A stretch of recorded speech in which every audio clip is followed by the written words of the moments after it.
എങ്ങനെയാണ് ഈ ബ്ലോക്ക് നമ്മുടെ രക്തക്കുള്ളിൽ ഉണ്ടാവുന്നതെന്ന് പറഞ്ഞുതരുമോ? ബ്ലോക്കില്ലാത്തൊരു വെസലാണ്.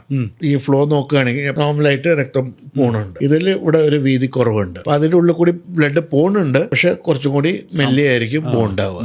മൂന്നാമത് ഉള്ളത് 100% ബ്ലോക്കാണ്. ആ ബ്ലോക്കിന്റെ അപ്പുറത്തേക്ക് രക്തോട്ടം വരില്ല, അവിടെ നിൽക്കുക. ബ്ലഡ് വെസലിനെ കട്ട് ചെയ്തിട്ടുള്ള പിക്ചറാണ്. അപ്പൊ ഇത് നോർമലായിട്ടുള്ള ബ്ലഡ് വെസലാണ്. ഭിത്തിയുണ്ട്, അതിന്റെ ഉള്ളിൽ ലൈനിങ് ഉണ്ട്, എല്ലാം ക്ലിയർ ആണ്. അപ്പൊ ഗ്രാജുവലി ഇങ്ങനെയാണ് ബ്ലോക്ക് ഡെവലപ്പ് ആവുന്നത്. ഈ മഞ്ഞ കാണാണ് കൊളസ്ട്രോൾ വന്ന് ഡെപ്പോസിറ്റ് ആവുന്നത്.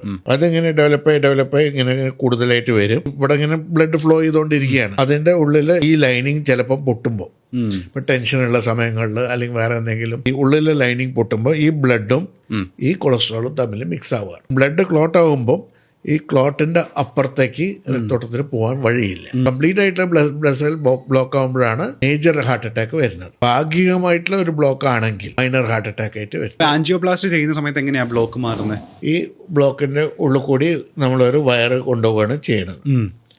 ആ വയറിന് മേലെ കൂടി ഒരു ബലൂൺ കൊണ്ടുപോയിട്ട് ബലൂൺ ഇവിടെ ബ്ലോക്കിന്റെ അവിടെ പൊസിഷൻ ചെയ്തിട്ട് ബലൂൺ വികസിപ്പിക്കുകയാണ് ചെയ്യുന്നത്. ഓക്കെ. ബലൂൺ വികസിക്കുന്ന സമയത്ത് ഈ ബ്ലോക്ക് സൈഡിലേക്ക് തള്ളി മാറുകയാണ് ചെയ്യണം. തിരിച്ച് ബ്ലോക്ക് വരാതിരിക്കാൻ വേണ്ടിയിട്ട് അവിടെ ഒരു സ്റ്റെൻറ്റ് എന്ന് പറഞ്ഞിട്ട് ഒരു സ്പ്രിങ് പോലത്തെ ഒരു സാധനം ഫിക്സ് ചെയ്തു.